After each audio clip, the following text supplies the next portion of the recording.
This is our third session of Mishnah study for the Semicha program. We are now learning Masechet Shabbat, but before we start with Shabbat, two comments on the previous session, the last chapters of Berachot. On Berachot, Perek Het, chapter 8, I said that the halacha of washing hands before sweeping the floor, before washing hands, there's the dispute between Bet Shammai and Bet Hillel. The way it is understood in the Talmud is it's hard to fit it into the Mishnah. And indeed, if you look at Talmud Yerushalmi, remember that we spoke about the Talmud Yerushalmi being more straightforward with the Mishnah, not trying to twist it to okimtot, to narrow situations that are really not written there. So in the Talmud Yerushalmi, the Talmud asks, "Ma ta'amehon de Bet Shammai mipnei ovdan ochalin, u'ma ta'amon de Bet Hillel ima shamash pekeh harei ze ma'avir peurim pachot mikazayit." The distinction between Am Haaretz or Haver that was done in the Bavli. In the Bavli, the Talmud said that the dispute between Bet Shammai and Bet Hillel is whether you're allowed to hire a servant who is not a Haver, who is an Am Haaretz, one who does not keep the laws of purity. But here, the Talmud says very simple. The Talmud Yerushalmi, Bet Shammai say, the students of Bet Shammai say that you must sweep the floor first in order not to waste the food that's on the floor, not to disrespect it. And Bet Hillel, their opinion is that the servant will be smart enough to pick up the larger crumbs, and therefore there will be no problem of bizui uchalim, of wasting food.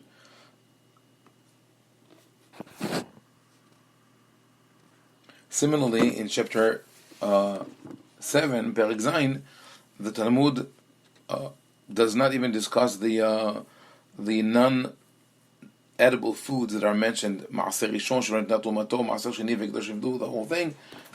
It is taken for granted that it's just done as a part of the formula that is used widely in the Mishnah in other places. So this is just, as I said, a remark regarding the Masechet Berachot that we've studied yesterday, and now we're going to go to Masechet Shabbat. Before we start with Masechet Shabbat, let us speak about a general review of the structure of the Masechet. We will look at how the chapters are written, and here's the thing: on the list of the 39 melachot of Shabbat appears only in chapter 7. In chapter 7 of Masechet Shabbat, we read the following: Melachot Shabbat, Klal Gadol Amru b'Shabbat. First, we start with the rule of Shabbat, that if one forgot that it is Shabbat, and he did many different types of work and many different types of Shabbat, he's only punishable once, or he only has to bring one sacrifice, etc. In the second Mishnah of chapter 7, we read the list of the 39 melachot. Avot melachot, 40 haser achat, ahoresh v'azoreh, etc. 39 melachot. Now, we would have assumed, first of all, that the list of the melachot will appear in the first chapter of Masechet Shabbat and not in the 7th chapter, especially because the Mishnah opens with the word Klal Gadol. It's an important rule that one has to remember on Shabbat. But not only that, if we compare the order of the list of the works as they are mentioned in chapter 7 to the order of the chapters in Masechet Shabbat, we'll see that it is not in order. Meaning, we would have expected the first chapter to speak about the first melacha, the second, or at least that they would appear in order. Maybe not each one having dedicated to it a whole chapter, but that's not the case. Let's go briefly through the chapters, see what is their subject, and then go to the list and see the comparison of the order to the chapters, and then back to the chapter in more in depth. So the first chapter speaks about preparation for Shabbat, starting with what one is allowed to carry or not to carry before Shabbat, and activities that start on Shabbat and continue on to Shabbat. Second chapter is about lighting the candles. Chapter 3 about preparing food, warming food before Shabbat. So is chapter 4, very short, could be part of chapter 3. This is about Hatmana, putting things not on the fire, but rather covered with blankets or feathers or other things.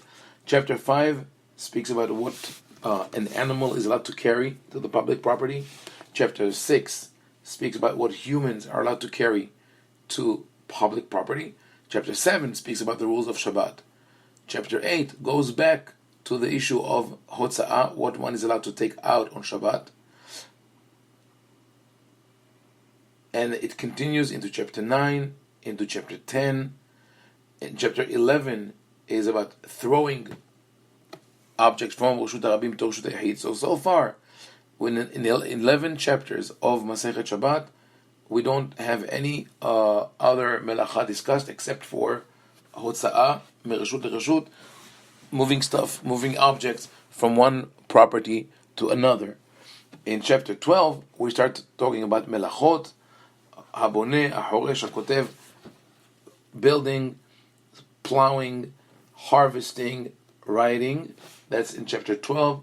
In chapter 13, we read about weaving, tearing, washing wool, and other works that one does with wool, hunting. And in chapter 14, we start with the ahovel, hunting and killing animals, and then we move to halacha that is not even mentioned in the list of the melachot, preparing different types of medications or healthy foods. In chapter 15, we read about ksharim, tying knots. Chapter 16, in what one does in case there's a fire, and can you ask a non-Jew to put out the fire. Chapter 17 speaks about muktzeh, which is the halacha, the rabbanan, the rabbinical law of what one is allowed to move or not move on Shabbat, and so on. Chapter 18 speaks about what one can move out of the storage house in case he needs the room for guests, and other miscellaneous halachot, going into the halachot of Brit Milah on Shabbat.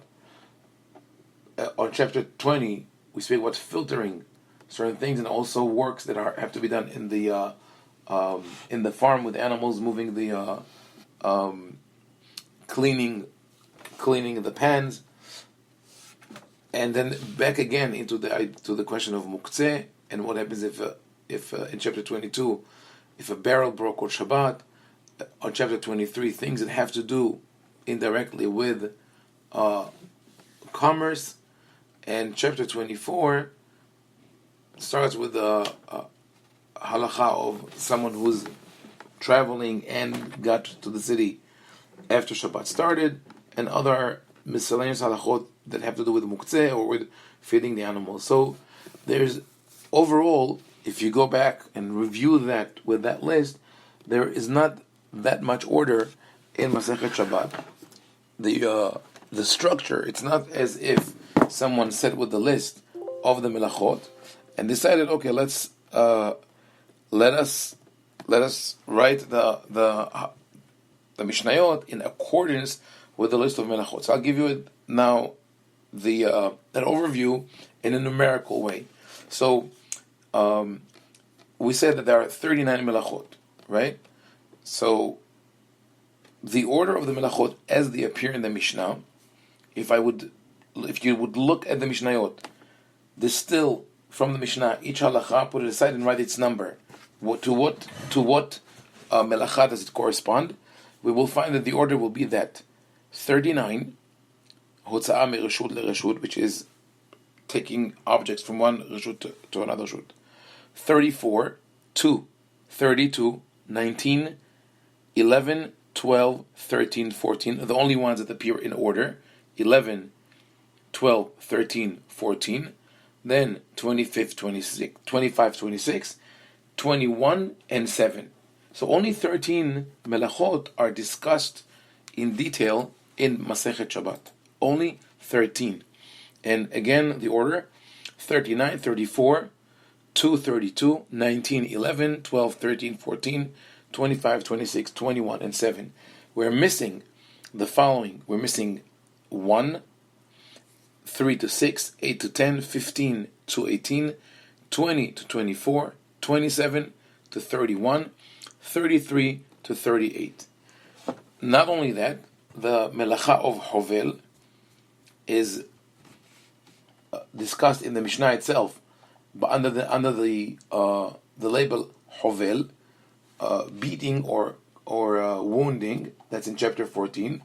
While in chapter 7, when it's mentioned as one of the melachot, it is mentioned as shohet, slaughtering. Additionally, there are melachot, halachot which are rabbinical, such as muktzeh, that are interwoven with the halachot, which are the oraita. There are 39 melachot. So something is problematic with this whole order of the chapters of the Mishnayot and the melachot. So let's go back to the beginning and read more in depth the Mishnayot in order to get an understanding of how Masechet Shabbat is structured, as well, which is extremely important, the seat in life of Masechet Shabbat, meaning how did people celebrate Shabbat at the time of the Mishnah. So the first Mishnah starts with Hotzaot HaShabbat, and the question of Hotza'ah Mereshut LeReshut is probably the subject that is most discussed in Masechet Shabbat. And remember, there's another Masechet Eruvim, 10 chapters that are dedicated only to this melacha. So out of the 24 chapters of Shabbat and 10 chapters of Eruvin, altogether 34 chapters, there are about 16 or 17 chapters dedicated to this melacha. That is typical of melachot that are not well familiar to the people, and most of their details are rabbinical. And we'll get to that later on. So the first Mishnah speaks about an exchange between the poor person and the Baal Habayit. The Baal Habayit, the landlord, is inside, the poor is outside, and there is giving him, one is giving the other things, food, because you cannot give money on Shabbat. So we are talking about an exchange that takes place on Shabbat. And that is an introduction to the Mishnah before we even know that there is such a concept of Hotza'ah, before we know there's a concept of Rashuyot. We didn't look at Masechet Eruvin yet. But it seems that this Mishnah was placed there as an introduction to show what was the most important thing for the Tanah to mention. As we will see, especially from this first chapter, this is probably part of the agenda of the rabbis to educate the people regarding the law of carrying from one reshut to another on Shabbat, because they wanted to change the character of Shabbat for the better. As we'll see in chapter 1 of Masechet Shabbat, people at the time of the Mishnah still used to work till the last minute. They used to come home with their utensils, with their vessels, traveling in the last minute, conducting commerce and business, etc. And the rabbis tried to create a buffer zone between Shabbat and Friday and make sure that people cease from work before Shabbat and get ready for Shabbat. And they did it with different types of legislation. Also, the emphasis on Hotza'ah, and especially the way it starts here, Yetziat Shabbat, the emphasis on that halacha was meant to make sure that people would be at home early before Shabbat, that they would check themselves what they have and what they don't have, and then in that way they will be celebrating Shabbat in the right manner. In my writings, I just sent this week in the email the halachot of kiddush and adlakat hanerot and lighting candles for Shabbat, which were also established by the rabbis. Rambam says that the biblical commandment, the mitzvah midoraita, is kadeshehu bizchira. You have to sanctify the day of Shabbat by speaking. It is done with, we're just saying, Mekadesh Shabbat v'Yisrael. Though the pshat of the pasuk, the literal meaning is probably Zachor et Yom HaShabbat v'Kadesho, that you will behave during Shabbat in a way that gives Shabbat a special characteristic. But the way it was legislated, the way Rambam mentions it, is Zochreu Kadesho Bizchira. You have to sanctify it with an oral statement.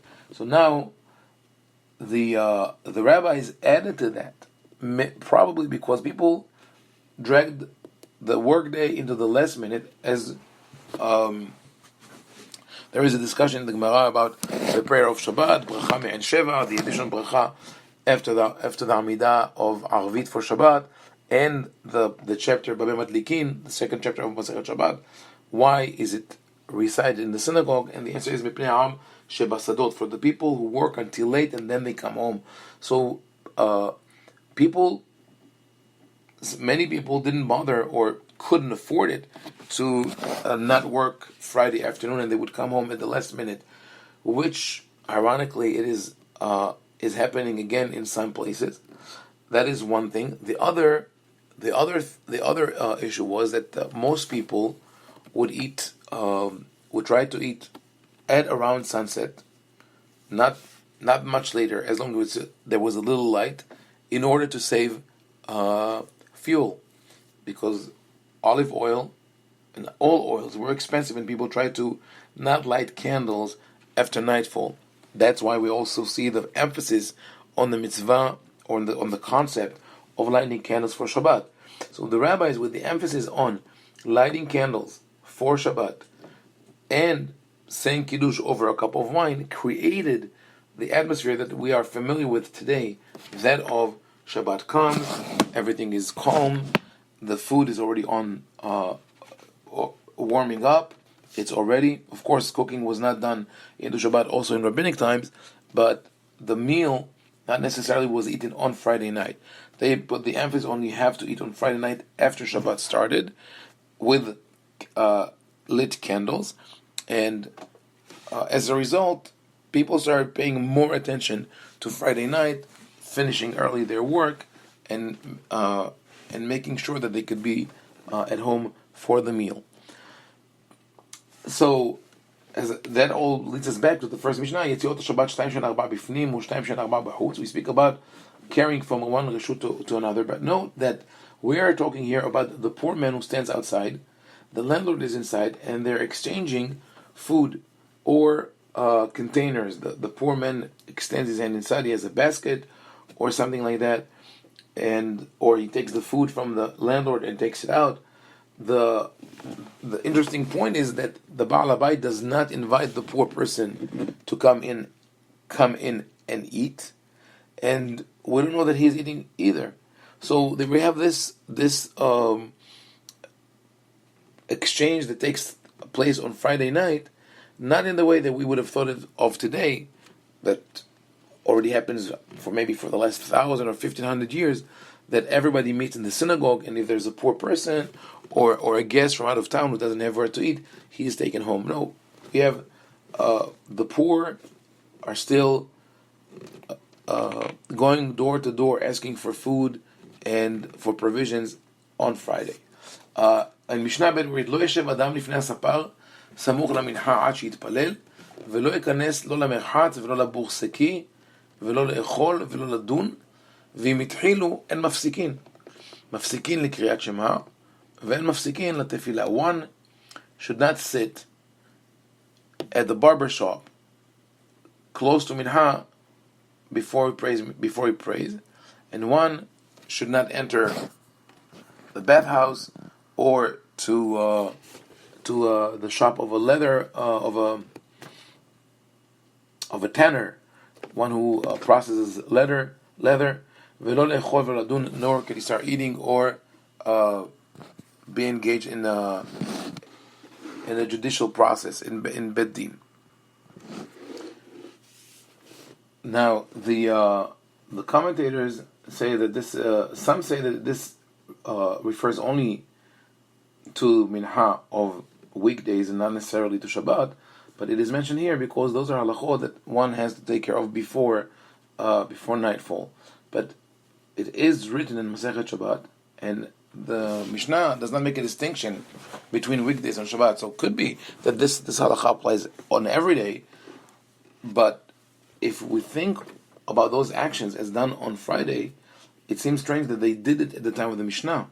As I said before, when the Mishnah was written, when it was composed, people still did not pay that special respect to Shabbat to stop, to cease everything way before Shabbat. So here we talk about possibility that one is sitting to take a haircut, or to go to the bathhouse, or to the workshop of a tanner, and the tanner himself could also be Jewish. It's still open. The store is still open. Lo lechol v'lo ladun. But if he started, he would not stop. Of course, he will have to stop for Shabbat, but he will carry this activity up until Shabbat. In Mishnah Gimel we read, Lo yetzeh hayat b'mahato samuch l'hashecha shema yishkach v'yetzeh. One, the tailor should not walk out in the streets or out from his store before Shabbat with his needle, with his utensil, because he might carry it on Shabbat. Same for the scribe with his quill. So here again, we see that people would, before Shabbat, close to Shabbat, are still walking, maybe working till last minute, and they could be outside with nightfall, still carrying their utensils. And one should not clean himself. Lefalot kelav is to look for fleas, or read using candlelight. This halacha of not reading using the candlelight or looking for fleas is intriguing, because if we speak about candle which is lit on Shabbat, why are we moving from things that are done before Shabbat to the Shabbat itself? So most probably this halacha is that even when it's not Shabbat yet, one should not read using candle, because he might forget and keep on reading on Shabbat and reading with a candle. However, the Mishnah here adds another halacha. This refers to the teacher, the Hazan in the Mishnah, is the one who is in charge of the necessary business of the synagogue. He's Jose. He knows what has to be done. He could follow with the children who are studying, but he himself should not read. So here's another example of things that are done on Shabbat. The schools, classes would continue into Shabbat. There was school on Friday, the school would go on even after sundown.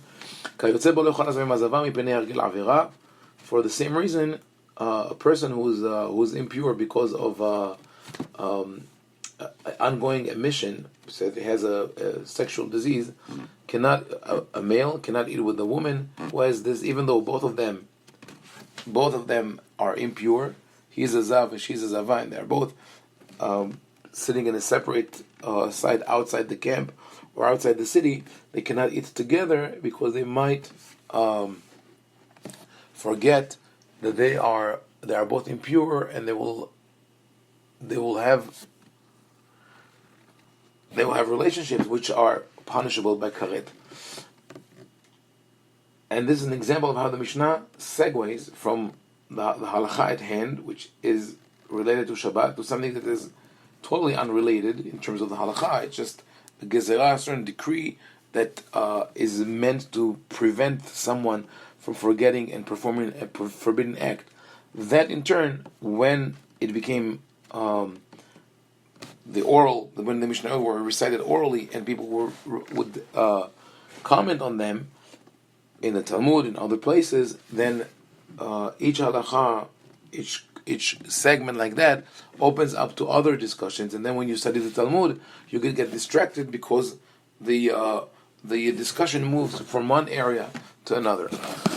And the Mishnah concludes here, אלו מההלכות שאמרו בעליית חנניה בן חזקיה בן גרון כשעלו לבקרו. נמנו ורבו בית שמאי על בית הלל ו18 דבר גזרו בו ביום. Those are some of the laws, some of the halachot that were discussed in the attic of Hananiah ben Hizkiah ben Geron. The famous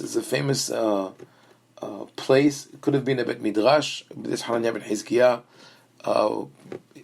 according to the different stories in the Gemara where he's mentioned, probably was a prominent person and a knowledgeable person, and his attic was not the attic that we think. It's probably in a palace, the second floor of the palace.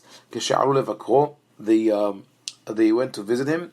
ונמנו ורבו בית שמאי על בית הלל 18 דבר גזרו בו ביום. And the students of Hillel, there were more people that belonged to Bet Shammai than to Bet Hillel, and they took advantage of this opportunity to vote on certain halachot that were contested. 18 דבר גזרו בו ביום, and on that day they made several gezerot. It says 18 gezerot. 18 gezerot. Now those gezerot are not mentioned in the Mishnah. It's not clear what they are. Rambam says that they're most of them have to do with purity and impurity, and they're not those who are mentioned here. This is based on the Talmud, but interesting to see what the Talmud Yerushalmi says on this Mishnah. Tana Rabbi Yoshua Onya, Talmidei Bet Shammai amdu lahen milemata והיו הורגין בתלמידי בית הלל. תנה, 6 מהן עלו, והשאר עמדו עליהן בחרבות וברמחים. So Rabbi Yoshua says that when we read this story of voting on the halachot, it was not a simple vote, it was more a coup d'etat. The students of Bet Shammai stood at the door and killed. והיו הורגים בתלמידי בית הלל. They actually killed people who tried to break in and participate in that vote, and only 6 of them made it in, were able to get inside. The rest were killed or prevented from coming in using sword and spears. And from that came 18 halachot that Rambam mentions, are written here in the Gemara. Some of them have to do with impurity, with relationship or association with non-Jews. But from the way it is, the way we read the description in the Mishnah, אלו מההלכות שאמרו בעליית חנניה בן חזקיה בן גרון, those are the halachot. It could refer to the next part of the Mishnah. But okay, this is not essential to our discussion now, just to show the ambiguity of the Mishnah, that if the Mishnah refers to the certain halachot, 18 things or decrees that were made on that day, we would expect this list to appear somewhere in the Mishnah, but it doesn't. It appears in the Talmud as commentary on the Mishnah, but never in the Mishnah. Bet Shammai Omrim.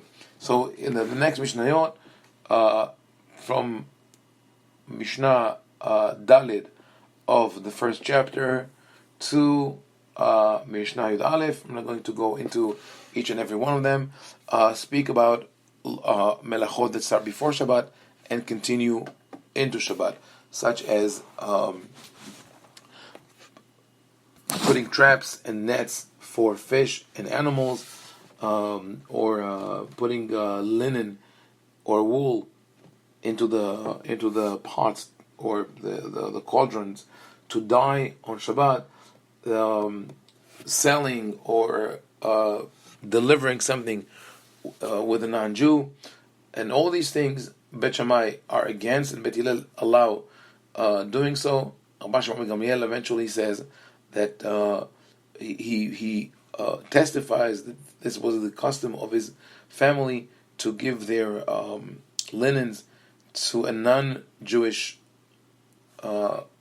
washer 3 days before Shabbat. So Rabbi Gamliel seems to go against the halacha of Bet Hillel, because Bet Hillel allows to do the to give it to the koves, to the washer before Shabbat. An interesting comment, not directly related to Shabbat, is the issue of פורסין מצודות חיה ועופות ודגים כדי שיצאו להם בעוד יום, that there is a discussion here of hunting animals. The problem would be, today we don't do that. The problem would be the question of terefa. What if an animal is trapped, breaks a leg, breaks a bone? This is not discussed here. Just the thought of what was exactly done with those animals that were caught in the traps on Shabbat. Chapter 2, B'Masech Shabbat Perek Bet. It's a famous perek. It is read in the synagogue on Friday night. First, we have a list of wicks that one could use or not use because they don't they don't burn brightly or correctly, and we're afraid that one would try to change or to touch them or to make them burn better. Also, we have a list of oils which one could use or not use. Haim Ovadia omer madlikim b'halev mevushal. According to Haim Ovadia, you could use melted fat. Hachamim say you cannot do that. And then it goes Rabbi Tarfon in the second Mishnah. Rabbi Tarfon omer en madlikin ela b'shemen zayit bilvad. You could only light with olive oil. In the Gemara, we find that the rabbis told him it's easy for you to say because you're rich, you have orchards, and you can afford to light with olive oil on a regular basis. We see here that the idea of lighting candles of Shabbat was not simple for many people, that and that they tried to save on energy by lighting with the cheaper oils, cheaper wicks, that it was something that has to be done on a regular basis. So therefore, we have to understand in that context the emphasis of Hachamim on lighting candles on Shabbat, for Shabbat. I mean, now in Mishnah 4, we speak about different devices that are added to the candle. In Mishnah 5, this is a Mishnah that we read every Friday night, and I don't think that many people pay attention to the message in this Mishnah. המכבה את הנר מפני שהוא מתיירא מפני גויים, מפני ליסטים, מפני רוח רעה, או בשביל החולה שישן, פטור. If one put out the candle because he's afraid of non-Jews or robbers or some kind of an evil spirit, or because there is a sick person who cannot fall asleep when the candle is lit, this person is exempt. The person who put out the fire is exempt. This is almost mind-boggling to us, with that the way we grew up looking at fire as the most terrible thing that one can do at Shabbat, lighting fire or putting out fire. And here the Mishnah tells us that there is a difference between lighting fire and putting out the fire, and that is because the way the Talmud explains it is melacha she'ena tzricha legufa. When you put out the candle, the purpose of the work is negative, is to not have fire, but you don't derive benefit from the actual work.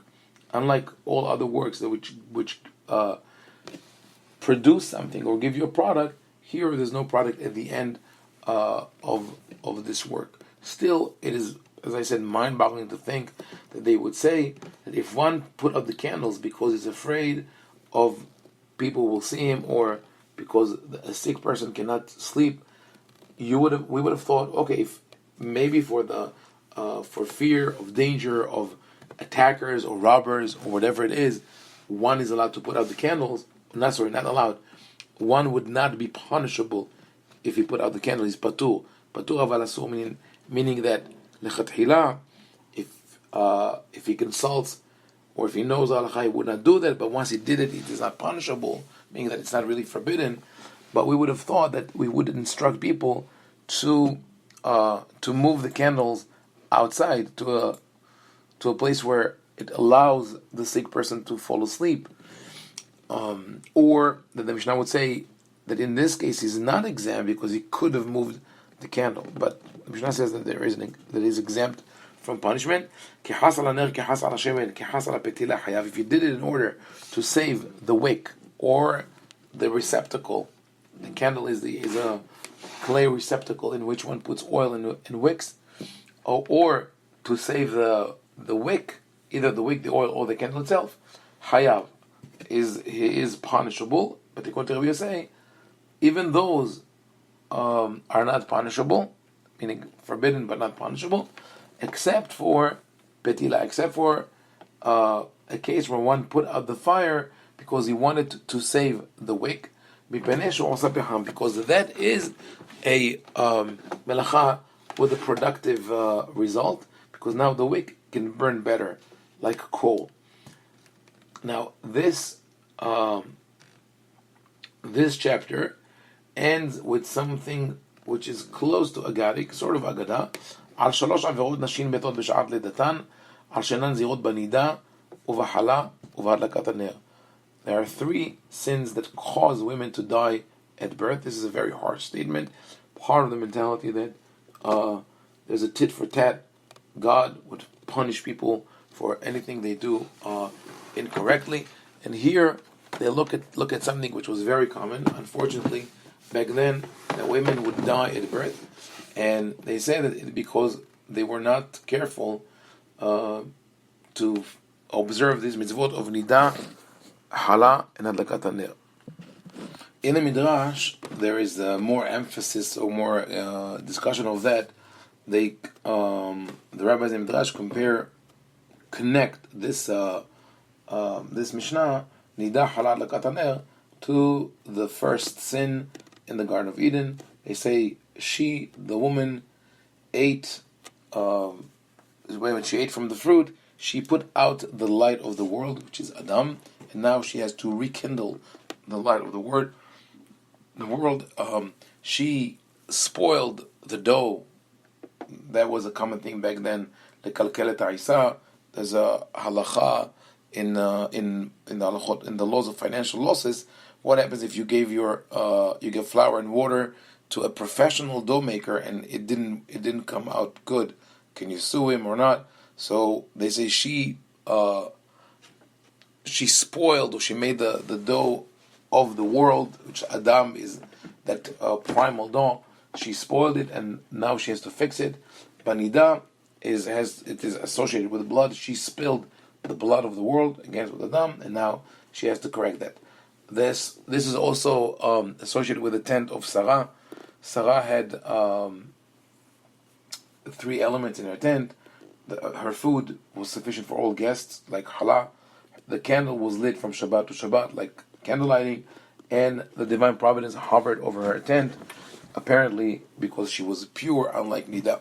But it's interesting to compare this Mishnah to Masechet Ketubot, Perek Zayin Mishnah Vav. It's chapter 7, Mishnah 6, where we read this: Ve'elu yotzot shelo b'chtuba, ha'overet adat Moshe v'Yehudit. Some women can be divorced without a ketubah, without the chance to collect the commitment of the ketubah which the husband owes them. When does this happen? If the woman transgresses dat Moshe, the established law, which is ma'achilato she'eno me'usar u'meshamashto nida v'lo kotza lahala. So she tells the husband that she went to the mikveh, but she didn't. She tells the husband that she separated challah. She took the necessary part out of the dough, that she didn't, and therefore she causes him to sin. So it's very probable that the rabbis developed this campaign of telling women to be careful with nida, with challah, and with adlakat haner, which was not only a problem of the women but of all men, that people did not respect Shabbat enough, and tied it to that great fear and danger that everybody knew of, and that is of the death of women at birth. They say that this is a result of that, and with that they succeeded, at least temporarily, with convincing people to keep the laws of Nida and Hala. Adlakat haner was successful because of other reasons, because once people started doing it, they enjoyed the atmosphere created by Adlakat haner on Friday night. Shlosha devarim tzarich adam, finally in this Mishnah we reach Shlosha devarim tzarich adam lomar betoch beto erev Shabbat im hashecha. One must remind people on Erev Shabbat, Friday night, before it sundown, Eisarten, Eravten, Adliku et haner. Don't forget to separate the tithes, ma'asot. Here's another example that up until the last minute, certain things were not done at home. Back then, light the candles. But if it's where it's doubtful whether it's hashicha or not, one cannot separate ma'asot from foods that we know for sure ma'asot will not separate from. One cannot dip the dishes, and one cannot light candles. Aval ma'asir tademayu ma'arvin v'tomrin tahamin. But one is allowed to separate ma'asot from something which has dubious status, meaning maybe ma'asot were separated, maybe not, and one can do eruv that will allow him to once he does eruv tafshilin is eruv tehumin, he's allowed to try to with that to walk further on Shabbat. V'tomnin et hamin, and he's allowed to take the food that was prepared for Shabbat and covered with feathers or with blankets. The interesting thing is that the clear boundaries that we have today for Shabbat did not exist back then, and they talk about safek hashicha, safek and hashicha.